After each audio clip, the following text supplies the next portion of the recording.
He has a wife who calls him darling. He has children who call him daddy. He has political enemies who call him a political animal and ruthless. He has a political opponent who tries to make believe he isn't there, at least superficially. But he's very much there. He is a candidate for the Democratic nomination to the United States Senate. His name is Mike Gravel. He is the subject of this Broadcast Center News Summer Special. I'm Bill Kelly. Along with me is Dave Henderson. We're going to talk now with Mr. Gravel and find out, first of all, sir, something about your background, where you were born, reared, educated, and how you first came to Alaska. I was born in Springfield, Massachusetts. My parents were both from Canada. They're French Canadians, making me first generation. I was educated in Springfield and Worcester, Massachusetts, up until college. I went into service for 3 years, got out of the service, did 2 years at Columbia University, received my bachelor's degree at Columbia, and then went on to come to Alaska. The last year at Columbia, I worked as a cab driver. In my junior year, I worked on Wall Street. After making enough money after graduation in June, I drove across the country up to Alaska. In 1956, arrived here in August. On a Sunday afternoon, on a Monday morning, I was selling real estate for a living. That winter, worked for the Alaska Railroad as a brakeman when things got a little lean. And then the following spring, went back to real estate, and I've been in the real estate business ever since, and have specialized ever since 1961 in developmental type work. And presently I have an office here in Anchorage and also an office in Kenai. Well, a couple of questions, Mr. Gravel, about your background. First of all, did you make more money as a cab driver or working on Wall Street? About even, Stephen. And the other one is, what are some of the developments with which we might be familiar, more commonly known developments with which you've been associated? Initially designed and promoted and brought about the Alaskan Village, which was the first land subdivision type trailer court, which had all underground utilities. Since then, I've been associated with developing shopping centers here in Anchorage, also in Kenai. In addition, in Kenai, I have a subdivision and in the process of building homes. This last year, we brought 50 homes into being, and we have room for some 200-odd homes.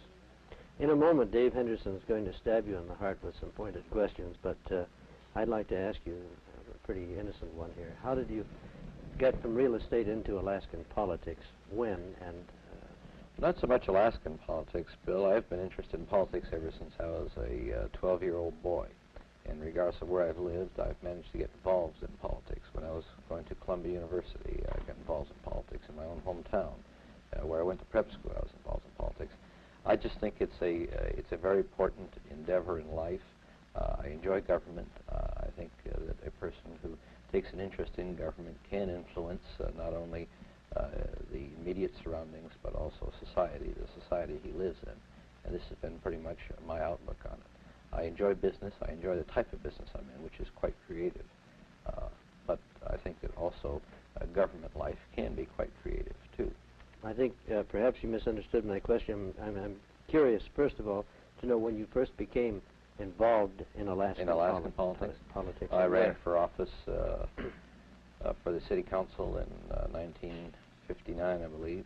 I also ran for office unsuccessfully in that year. Ran for office in 1962 successfully for the House, was elected. Then the following year I ran again in 1964, was elected, and was also elected that same year Speaker of the House. I served 2 years as Speaker. In 1966 I ran for Congress unsuccessfully. My term expired as Speaker. I did not rerun for the House because it's not permissible. And the last 2 years have been just devoted to business, away from government. Now, of course, I'm seeking the United States Senate. During the time you were Speaker of the House, you stepped on a lot of toes, and we'll come back to talk about that in a little bit. But first of all, Dave Henderson has some questions. Thank you, Bill. Bringing possibly the discussion to contemporary issues, Mr. Gravel, you've been central in the push for signing a pledge for fair campaigning. Apparently, nobody has started to sling mud yet. Why the big push in signing such a pledge? I think it's very important. Many people are not aware of the existence of this committee, but it's chaired by Dwight Eisenhower and Harry Truman. and it's made up of a lot of well-known people around the nation. Campaigns have a tendency, and as they progress, to become more heated, and people get more involved in the personalities involved. This campaign will be no exception. And I thought it wise at this early stage of the campaign to really make an effort to cause people to take an interest in issues, and I mean the candidates, to assure that they would take an interest in the issues rather than in personalities. I feel that in working with the issues, that the electorate becomes more informed and more knowledgeable and can make a better decision at the polls. And this is the reason why I've signed this pledge, and I hope that the other candidates for statewide office will join me in signing this pledge, because it's a very real and very important thing that can be accomplished in this campaign. Do you feel your opponent will not abide by fair practices? Well, I think that he has refused thus far to sign the pledge. I think that probably on reconsideration he'll probably sign it, and I think the other candidates will step forward and sign it.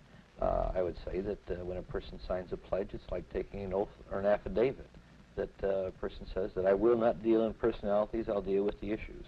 And I've signed that. I sincerely mean it, and I hope that he will also sign it, which of course turns the campaign away from the personalities. Moving on to a big issue that has been in the news constantly for the last month or so. What is your position in regard to the Kuskokwim Fishermen's Co-op selling their fish to the Japanese, and irregardless of the governor's wishes or dislikes or inviting the Japanese in or not?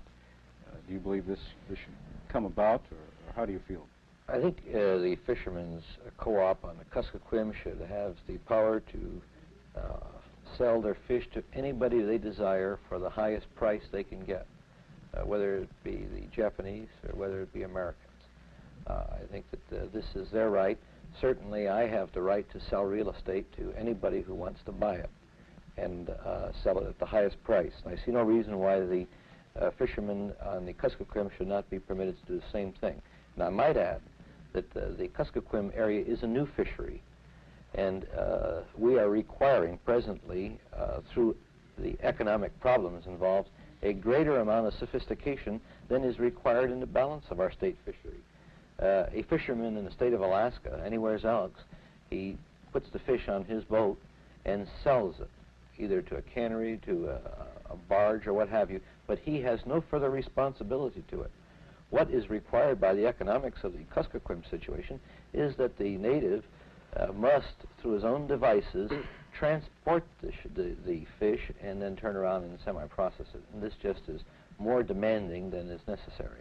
And I think if they can get somebody to come into that area and buy the fish regardless of who it is, their considerations should be how they can maximize their profits. And I think that's only fair. That's what the rest of us have. Well, from the bigger picture, you don't feel then that the Japanese would hurt the Alaskan fishery industry? I don't think so. I think that the Japanese certainly aren't hurting the state of Alaska when they're buying all of the gas that's being produced by the liquefaction plant, which is being built to supply Tokyo. I certainly don't think it's hurting the state of Alaska when all of the pulp that's produced in the pulp mill at Sitka, which is a $60 million plus investment in the state of Alaska, and the Japanese are buying all of this. I don't think that's hurting the state of Alaska. I don't think that the Japanese buying fish from Alaskans will hurt Alaska. I think that will leave money in Alaska. And our future is in the Orient, exporting our resources. So to begin to harass these people in buying these resources, I think is not very wise. Well, while we're on the subject of Alaska, of course, the statewide picture and economics, you mentioned in your collection of essays, Jobs and More Jobs, you devoted time to the high cost of living here in the state. And you mentioned transportation and the high cost of distribution. But you didn't mention what many Alaskans refer to as the AG, the Alaska gouge. Do you agree that there is such an item? And if so, do you have any solutions to the apparent problem? The Alaska gouge, frankly, this is the first time I've heard of it, Dave. And all I can infer from the question is that apparently some people think that businessmen in some areas charge too much. This could be the case. There's no question I've had instances of this myself. But let me remind you of this, that we have a free enterprise system. And if there is an Alaskan gouge, what happens economically is there's an economic umbrella created where competition comes in.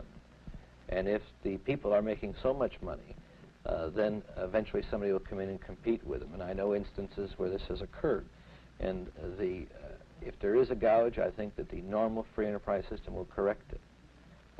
But here again, I think that we can be watchful of this, but I certainly would be hesitant of making an invasion, an unnecessary invasion by government onto the free enterprise system. I think the system has ways of correcting itself in this regard. Well, putting it another way, do you think there's a false inflation by this high cost of living? No, I don't think so, not any more than any place else. I don't think that the Alaskan businessman or the Alaskan entrepreneur is any more vicious than in any other state of the United States or any place else in the world. I think the economic problems are dictated by the immediacy of the economic situation. Mr. Gravel, I'd like to go back now to that question.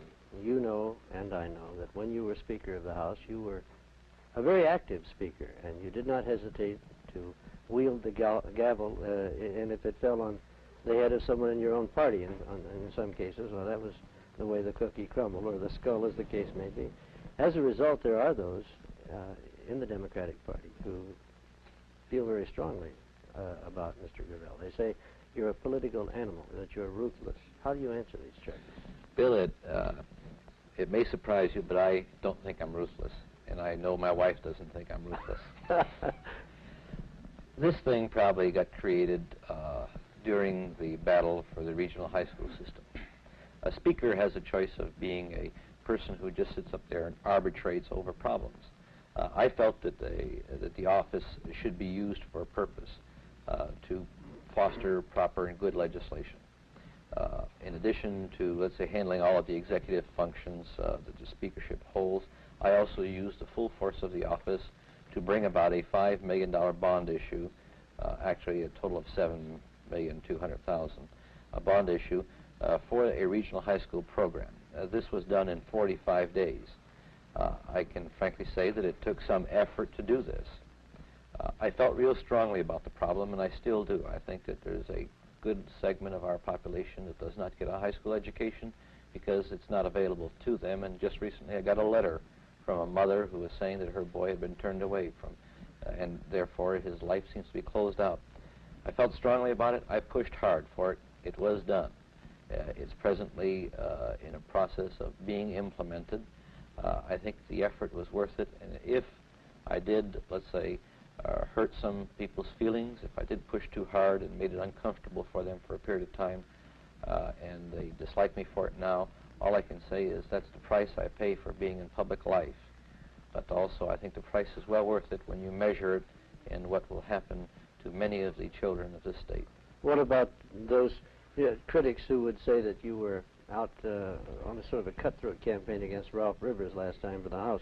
To the casual observer, I mean, I must point out in all honesty, to the casual observer, it seems as though you ran a very professional campaign and conducted yourself in quite a manner, and it was rather surprising that you lost in the primary. But there are those now who say you destroyed. You were the great destroyer of the Democratic Party. What about that? Such was not the case. I felt back in 1966 when I ran for Congress against Ralph Rivers that he could not win in the general. And I think that anybody who's followed the elections over the period of time knew that there was some difficulty at the time. I felt that before I filed. I waged a very fine, clean race against Ralph Rivers in my own mind. It's like anything else. I tried as hard as I could, and it wasn't enough to convince enough people to elect me. I accepted that decision. The September after the August election, I supported Ralph Rivers. I supported him in October and November. Unfortunately, the electorate of the state did not decide to return to office. I personally did not take any responsibility for that. I think we have primaries. I think people who are qualified to seek office can seek office. I feel the same way about the situation this year. I don't think Senator Greening can be elected in the fall. I think I can. I think I would represent a new evolutionary process in the Democratic Party were I selected in the primary. However, if the people of Alaska choose to elect Ernest Greening in the primary, I will support him in the general election. I think the people of Alaska will accept a program that I'm trying to enunciate rather than the positions that he's taken, like in Vietnam and certain other foreign policy areas. I have some questions about campaign finances, but I think Dave has some. You just mentioned, Mr. Gravel, Vietnam, and referring back to your collection of essays, Jobs and More Jobs, You devoted considerable time to this question. And you mentioned that it was President Kennedy who escalated the war and prompted a deeper commitment. Do you agree or disagree that Kennedy, despite his enlargement of the conflict and commitment to Saigon, seemed to recognize that the war in Vietnam, if it is won at all, must be won by the South Vietnamese? It is not a question to be considered, terming the escalation or pointing a finger at one administration or the other. There's no question that, that those are the only people that will win it, will be the South Vietnamese. And also there's no question that we were absorbed into a larger and larger commitment over a period of time. It's unfortunate. I think if we had the single issue to make, should we get involved totally or not get involved totally, let's say totally being the position we're presently involved, I think that the United States would not make that decision today. But the decision has been made through an evolutionary process. The solution lies towards a negotiated peace, towards a slight evolutionary disengagement as we became engaged, a disengagement permitting the South Vietnamese to move into the area of their full responsibility. The reason for the size of our initial engagement was that the South Vietnamese were not prepared. It's a fledgling democratic nation, and it had to establish itself through the normal processes of a democracy. It has done this. It has founded a government. It has gone through elections. It's elected its parliament, the House and the Senate. It's elected its chief executives. Their legislature, their Congress has recently passed a complete nationalization of the youth to complete draft, mobilization to put forth their fullest effort towards the defense of their country. As they do this, I think we can begin to disengage ourselves. Our commitment is a very real one to the people of South Vietnam, but also it's a very real one to the world. We happen to be the largest power in the world, or let's say on the same plane with Russia. They lead the communist world, the United States leads the free world. We have responsibilities in this leadership, and I think one of them is our presence in Southeast Asia to assure that it does not, that Asia does not become a complete communistic world. I personally have no paranoid fear of communism per se, but I do have a fear of the revolutionary type, Bolshevik type of communism evidenced by Communist China and Ho Chi Minh. And I think that there are many small nations that have a similar fear. And were we to advocate our responsibility and move out of South Vietnam unilaterally, I think many of these small nations would feel that the United States has now decided not to lead the free world. And who will lead the free world and protect these small nations? They'll conclude that no one is around to do this. Therefore, their recourse will be to their own protection, which will be nuclear arms. This obviously will bring about nuclear proliferation, which is a much more serious problem than South Vietnam could ever become. The danger and the disagreement that I have with Ernest Greening is that he feels that our intrusion in South Vietnam is as aggressors. And I say this is very wrong, and it's completely untrue. His premise that we are the aggressors leads him to his conclusion, which is that we should withdraw unilaterally. I say such a conclusion begs the question and is irresponsible, because what happens? We withdraw unilaterally and then we leave it to nuclear proliferation. But you do advocate a negotiated settlement. No question, and a continual reevaluation of our commitment based upon progress of the South Vietnamese government, based upon the decrease in corruption. I want peace as much as Ernest Greening, believe me. Mr. Gravel, you have accepted one offer to debate Senator Greening. I noted with some interest that after that feeler had been put out and you had already accepted, the Young Democrats then withdrew that challenge. I don't know why, and someday that might make a good story. But we have asked, in the meantime, before the offer was withdrawn, we asked you if you would debate Senator Greening. You said yes. We asked Senator Greening if he would debate you, and again he made out as if there was no you. I keep telling him that one of these days he may be surprised, and we'll find you waiting there. Why do you think he has adopted this? Do you think this is an effective campaign approach? Why is he afraid to debate you, or is he afraid to? Why doesn't he? That's the question. Obviously, I can't tell you why his reasons are for not debating me, except from what I can deduce myself.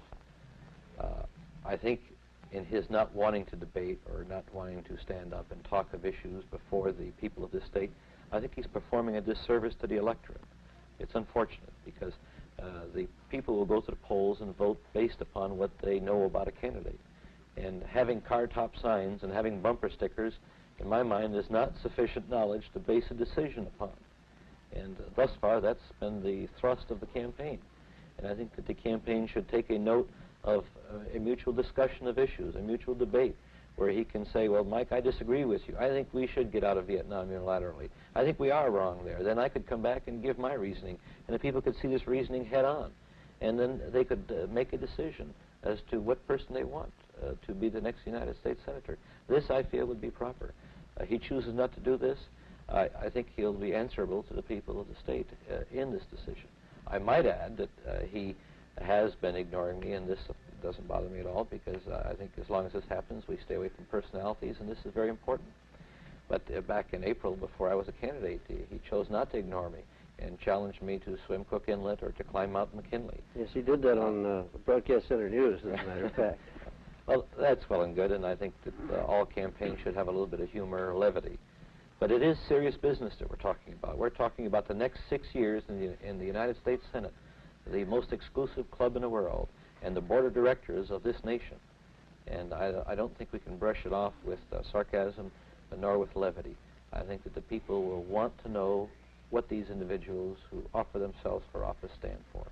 Well, those individuals who offer themselves for office have to put up quite a bit of money these days. And this is a question that could be embarrassing to some. I'm going to trust that you will give us straightforward answers. And that is the matter of financing. How much money, in what category, in what range, do you feel that you will have to spend to get the nomination? In other words, I'm not asking you to be specific, but are we talking about $500,000? Are we talking about $100,000, $50,000? Bill, you'll hear a lot of figures from various people. My experience has been in the past that I budget for something and the budget's gone considerably over to my embarrassment. Certainly $500,000 I think is much too much in the way of an amount that's spent here in Alaska. I can say it is too much. For my own self, I've mortgaged everything that I can mortgage. If I could mortgage more, I would, and I'd put the money into it. This may seem odd and unusual, but then again, people who present themselves to public office in some degree are unusual in this regard. But the bulk of the money that I'll be spending in this campaign will come from pledges and from commitments. And we have a commitment card system that we're presently circulating throughout the state of Alaska. And I hope that anybody who's listening and feels that I should be elected to office will make an effort to bring some money into the campaign. And well, I don't want to take this time to make an appeal, but the need is self-evident, Bill. Very good, very good. Now I'm going to ask you another question. Are all the commitments you have so far from within Alaska, or do you have any from outside the state? I have 2 commitments from outside the state back in Springfield, Massachusetts, in my hometown. I have a classmate of mine who was a doctor. He's an anesthesiologist. I think I pronounced that properly. And he's promised $200. And then I have another friend of mine who's in real estate back there, and he's promised $200. And the commitment that they've tied it to is the fact that I'm to give them a tour of the Capitol when I get there. And that's the only tie I have to it. Dave? Well, getting into the national political arena, Mr. Gravel, do you favor right now any one particular presidential nominee in the Democratic Party? I'm not a delegate to the National Convention, and I did not seek to become a delegate to the National Convention. I think there's a lot of people in the Democratic Party who work long and hard and should have the honor of going back there as a delegate. I would love to have the honor of going back to Washington as a United States Senator, and I think that's an even trade. Therefore, I would have no influence on the delegation. I won't even be there under present projections at the National Convention. Would you personally favor one or the other? Not at this time. Wise decision, probably at this time. If you should be sent to the Senate, if you are successful in your quest for the Senate seat, which committee would you covet most? I think Interior, because I feel real strongly about changing the structure of government as it pertains to the natives, not only in Alaska, but in the entire United States. I feel that it's proper time for the dissolution of the BIA. And I do not say this with any ounce of maliciousness or rancor, because I know of a lot of people who presently work in the BIA, and they're dedicated people who are doing a good job for the state of Alaska and the natives. But the problem is they're structured into an organization which is long past and long past its need. And what has to be done is to turn the functions of the BIA and the wealth that's put into the BIA over to the state government as far as education, and over to the natives themselves as far as economic development is concerned, through the use of co-ops or through the normal corporate system. Mr. Gavelle, we have about 2 minutes remaining. And in that period, in a summary statement, we would like to ask you why you feel that the voters should send you, rather than Mr. Greening, to the Senate for the next 6 years. Why they should send you rather than to return him. I think I could probably characterize it in the words of Senator Carl Hayden, who recently retired, and that was that contemporary times require contemporary men. But I would add, in my own quote, that contemporary problems require contemporary solutions. And I think that I would represent contemporary solutions, or the ability to bring about contemporary solutions to the problems that face the state of Alaska. I think that we are on the threshold of probably the largest growth that this state's ever seen. We talk about our tremendous economic base. Well, we haven't really seen an economic base. We are just beginning. We're setting up a base upon which to absorb the base. The great investment that our nation has made in Alaska will be realized in the next 40 and 50 years, and there'll be a large number of people that will come here. They'll cause a lot of problems. I think I can add a new tactic. I think I can add a new sense of imagination to these problems. And I think I can do a better job. As we said at the beginning of the program, he has a wife who calls him darling, kids who call him daddy, enemies who call him ruthless, a political foe who makes believe he isn't there. But he's still Mike Gravelle, and he's been here for a half an hour on this Broadcast Center News Summer Special. We hope that you have a better understanding now of another one of the candidates involved in the race for the Democratic nomination to the United States Senate. On behalf of my colleague Dave Henderson, I'm Bill Kelly. I hope you have a pleasant evening.